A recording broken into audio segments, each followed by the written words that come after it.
पता है इसलिए इनका व्यवहार देखो और सबके जैसे घमंडी नहीं है। जिस थाली में खाओ उसी थाली में छेद करो।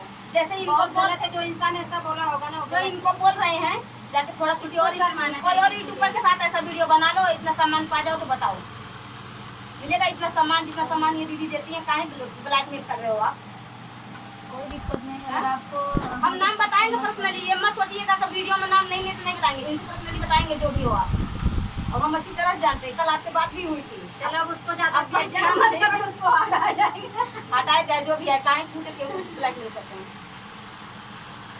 आप लोग मुझे ब्लैकमेल मत कीजिए और आइए सब लोग दिल खोल के आइए, हकीकत दिखाइए। हाँ सब लोग दिल खोल के आइए और दीदी सबका सपोर्ट करती है। हाँ देखिए इतने सारे यूट्यूबर आए हैं, कोई भी नहीं कह रहा है कि हमसे पैसा दिए। अरे एक जनी आ रहे हैं भाई, चलिए ये जा रहे हैं गोरखपुर। हम नाम नहीं ले सकते हैं, दीदी बता रही है क्योंकि हमारे जेठ का नाम है। और वही बताई है हमसे, वही बताई है हमसे ये सब। बोल दीजिए पूरा, यही आप अब इतना ही मतलब समझ लो कि मतलब आपका नाम नहीं ले रहे हैं, नहीं जाने दो बस। इतने से अगर समझदार होंगे वीडियो देखेंगे तो समझ जाएंगे। अब इसके आगे नाम न लेना पड़े। कहीं देख चाहत रहा, कहीं देख चाहत रहा। आप खास मनाइए ना, नाम ले तो आपको लग जाए। अब बतावा हमको दिक्कत